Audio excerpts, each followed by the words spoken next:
then why don't we just go believe in the artist that you're taking the music from? Why are we giving you our time? Why are we giving you our energy? Why are we giving you our money? Why are we allowing you to be famous when the artists who are making everything that we love from you are obscure and in the cut?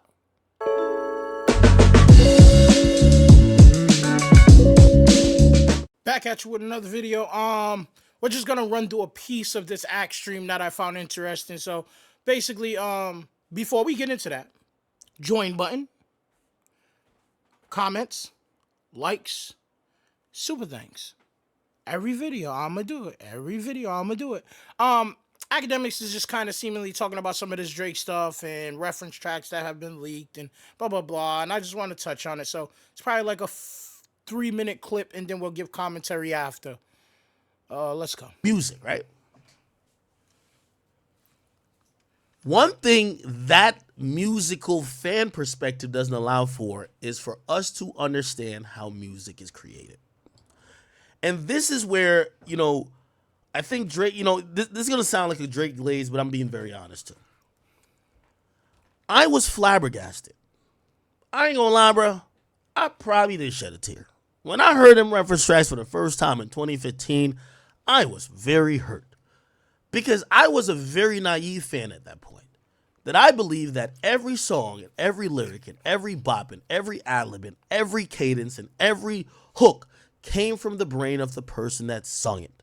I thought that, unless you were like Rihanna or Beyonce. That isn't true. That isn't true. Now, a part of this kind of then mixes my job with my fandom, because as I see people react to collaborations, to people doing songs together, they're like, oh my God, he got a hook from him? Yo, he got an idea from... Yeah, as a fan, we don't want to... I was trying to go through this entire clip, but Akademiks is lying. He's just fucking lying. No one is reacting like that. No one is reacting like that. See, if this was 10 years ago, maybe we can assume fans are naive. Have you ever heard of Trap Lord Ross?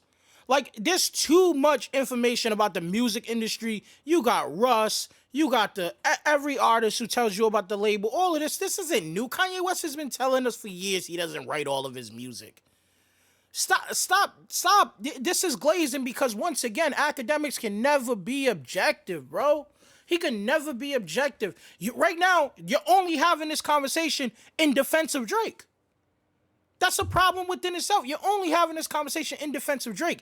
If you're saying you been knew this, why you never say nothing? Answer me that. You're only having this conversation in defense of Drake. In reality, fans do not think that every artist is writing everything. What we do know is that the artists that we give that type of energy, money, and life force to, like the Drakes, like the J. Coles, like the Kendrick Lamars, we assume that when their voice comes up on a song, they wrote that. Ain't nobody has ever heard a hook and was like, damn, like, I'll just be really mad if J. Cole didn't write that hook. No, because hooks are kind of one of those things where, from the before era of music, where before they would get artists, they would just get other R&B artists to sing the hooks. When they was trying to make a girl track, they would just get other R&B artists to sing the hooks. I never heard a rapper get on an R&B on a pop, like one of those girl songs, and have a female artist sing the hook and thought the rapper wrote that hook. The hook's usually never the style of the rapper. So we've never always been like, oh, this is crazy. Let me explain to you what is happening. The amount of reference tracks that Drake has to his name is egregious. It is outlandish. And the Future reference track came out, and I didn't do anything to that because this is actually the first time I heard that. But let's say another 5 come out. Oh, we're having the same conversation about Future now. Now we got to start talking about what the hell is going on here altogether. Like, so I don't like the fact that he's not being objective, bro. You're not, I get it. You like Drake, bro. And even throughout all of this, you're still trying to ride for your mans. In reality, the amount of Drake reference tracks that are out is fucking insane. It is insanity. It is crazy. Drake has purportedly released 313 songs. In reality, it's like, that's a lot of songs.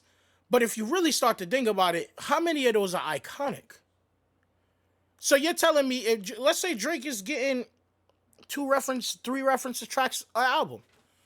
That means he got an album worth of reference tracks out there. A good album, a long album, worth of reference tracks. You don't think that's wild? You don't think it's wild that in 2 or 3 years from now, there will be enough reference tracks for Drake for us to make a reference track Drake album? Akademiks, you don't think that's wild? I'm tired of it. You are glazing. You are glazing, bro. Because at the end of the day, if this was Kendrick Lamar with all of these reference tracks, I would still argue on behalf of, oh no, this is fucking wild and out of mind. I'm not taking away that what Drake's music has done for some people is important to those people. If that's the case, then it is what it is, and I'm happy for you. I'm happy you got something from it. But we're talking about hip-hop. We're talking about the landscape of hip-hop, where it comes from, what it stands for, what it means. And in all of this, all that you have is your story. So if you're taking everyone else's story and creating albums behind it, then why don't we just go believe in the artist that you're taking the music from? Why are we giving you our time? Why are we giving you our energy? Why are we giving you our money? Why are we allowing you to be famous when the artists who are making everything that we love from you are obscure and in the cut? You know, I was gonna make this video longer, but we'll leave it right there. Let's make a short video. Join button, the member button, comments, likes, all of that. Akademiks is glazing ain't even a word. This man is head ass for Drake, and it's just getting embarrassing at this point. It's getting embarrassing at this point, and I'm on his ass. I'm not playing with this dude no more. I'm tired of these crazy takes. You can love Drake all you want, brother. You can love Drake all you want. But let's be objective and let's be fair. If Kendrick Lamar was doing this, the culture would give him the same thing. Me as a Kendrick Lamar fan, the only level I'll give him is to be like, yo, the music has meaning. But it probably wouldn't if we found out that somebody else was writing all of the meaningful shit. If we found out Kendrick Lamar had 15 reference tracks of all of the meaningful songs, we got to look at Kendrick Lamar now. Are you even meaningful? Are you deep? Are you introspective? Are you really that guy?